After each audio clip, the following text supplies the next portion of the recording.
Welcome back, everybody, to the KC Sports Report. I'm your host, Michael Darcy, and today I'm going to break down the big news involving Earl Thomas. The Baltimore Ravens just shocked the NFL. They just released their safety, Earl Thomas, after just signing him last year to a major contract. They gave him a 4-year, $55 million deal with $32 million of that guaranteed. And he got cut after he fought with Chuck Carson in practice. He got cut from a practice fight.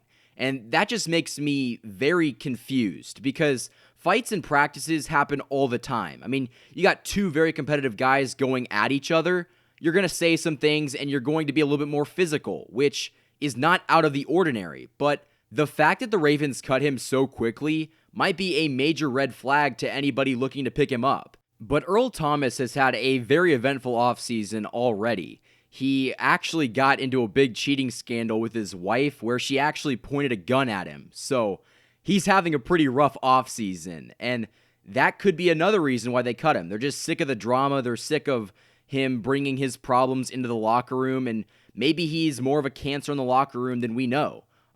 He obviously left the Seahawks on some pretty bad terms, flipping off the entire bench. So maybe he's just a very toxic guy. But here's where the rumors start to come in. I've been hearing, the Chiefs should pick him up. The Chiefs should pick him up. I mean, this is a move that only sounds good on paper. Earl Thomas to go alongside Tyrann Mathieu and Juan Thornhill backing them up. I mean, that is a lethal safety combination. But again, it just would not make sense. Financially, for the sake of the team, I just don't think it makes a lot of sense. Especially now that Juan Thornhill's coming back. Because now you already have that duo that worked so well last year with the Honey Badger and Thornhill. So you really don't have to go around and spending big time money to get somebody who is A, a little bit past his prime, and B, a toxic person, which is exactly what the Chiefs do not need. They don't need somebody coming in and messing up the current chemistry that they have in the locker room. Because chemistry is very valuable, and the Chiefs just look like they function so well as a team, and you don't have anybody come in and mess that up.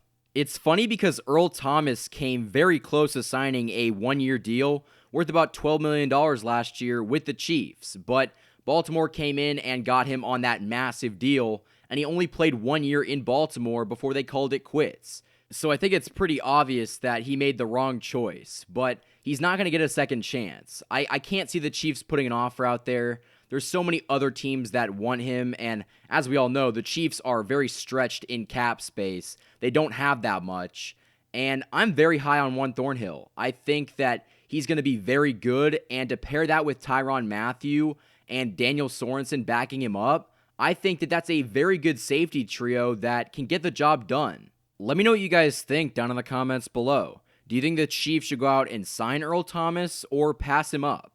In my opinion, the Chiefs should pass on him due to the fact that he's 31 years old and he's got a lot of issues on and off the field. It's not really worth it. And, I'm not really buying this whole, he got into a fight, let's cut him kind of thing. I think that there's got to be more to this that the Ravens just aren't telling us, whether that is on the field, off the field, or he's bringing the problems into the locker room.